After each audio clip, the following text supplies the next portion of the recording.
Staff selection commission SSU నుంచి మనకు jobs అయితే రిలీజ్ అయ్యాయి. భారీ నోటిఫికేషన్ 3003 జాబ్స్ అయితే ఉన్నాయి. ఇవన్నీ central government jobs. Telangana and AP ఎవరైనా అప్లై చేసుకోవచ్చు, ఆల్ ఓవర్ ఇండియా ఎవరైనా అప్లై చేసుకోవచ్చు, మేల్ అండ్ ఫీమేల్ ఎవరైనా అప్లై చేసుకోవచ్చు. ఈ నోటిఫికేషన్లో ఈ జాబ్స్కి ఎలాంటి ఎక్స్పీరియన్స్ అడగట్లేదు, ఎలాంటి ఇంటర్వ్యూ కూడా తీసుకోవట్లేదు. దీనికి శాలరీ వచ్చేసి 60,000 రూపాయల వరకు వచ్చే ఛాన్స్ ఉంది. 60,000లో టీఏ, డిఏ, హెచ్ఆర్ఏ అన్ని రకాల అలవెన్స్ కలిపే మనకు 60,000 రూపాయలు బేసిక్ వచ్చే ఛాన్స్ ఉంది. సెంట్రల్ గవర్నమెంట్ జాబ్స్కి ఎప్పుడైనా శాలరీ అనేది ఎక్కువ ఉంటుంది. క్వాలిఫికేషన్ వచ్చేసి 10th బేస్ జాబ్స్ ఉన్నాయి, ఇంటర్ బేస్ జాబ్స్ ఉన్నాయి, డిగ్రీ బేస్ జాబ్స్ ఉన్నాయి, 10th base ITI base jobs కూడా ఉన్నాయి. ఒకసారి చూసుకోండి.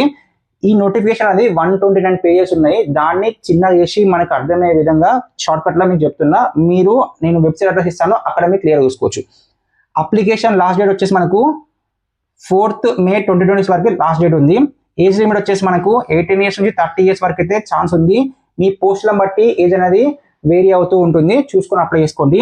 అప్లికేషన్ ఫీజు ఉంది. SC, ST, physical handicap, ex service men and women's కి ఆల్ టైప్స్ ఆఫ్ ఉమెన్స్ కి కూడా ఎలాంటి ఫీజు లేదు. But 100 rupees for general and OBC, EWS వరకు 100 రూపీస్ ఫీజు ఉంది. ఇది ఎక్కడ అప్లై చేసుకోవాలంటే ssc.gov.in అనే URL ని సర్చ్ బార్ లో టైప్ చేయాలి. లేదంటే https://ssc.gov.in అనే URL ని ఎలాంటి స్పేసెస్ లేకుండా, ఎలాంటి ఎక్స్ట్రా స్పేసెస్ లేకుండా, ఎలాంటి డాట్స్ ఎక్స్ట్రా లేకుండా, ఎలాంటి స్పెల్లింగ్ మిస్టేక్స్ లేకుండా సర్చ్ బార్ లో టైప్ చేయండి. డైరెక్ట్ మీరు SSC వెబ్సైట్ లోకి రీడైరెక్ట్ అయిపోతారు. అక్కడ మీకు నోటీస్ ఫర్ ఫేజ్ 14 2026 సెలెక్షన్ అని కనిపిస్తుంది. అది April 13 రోజు రిలీజ్ అయిన డేట్ కూడా అక్కడ ఉంటుంది. దానిపైన క్లిక్ చేస్తే 129 పేజెస్ తోని నోటిఫికేషన్ కనిపిస్తుంది. అలా వేరియస్ పోస్టులు ఉంటాయి, అన్ని చూసుకోవచ్చు. సెలక్షన్ ప్రాసెస్ ఏ విధంగా ఉంటుందంటే కంప్యూటర్ బేస్డ్ టెస్ట్ ఉంటుంది 100 marks కి.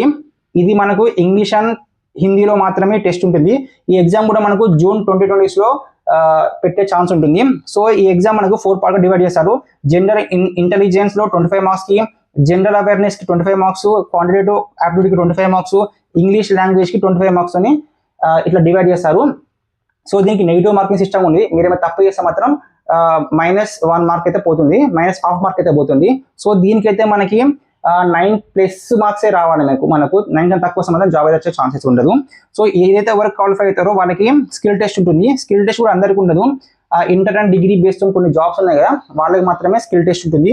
స్కిల్ టెస్ట్ లో typing test, data entry based test, computer profession test కూడా ఉంటుంది. సో అది కూడా చూసుకోవాలి. అది కూడా క్వాలిఫై అయితేనే మనకి జాబ్ వస్తుంది.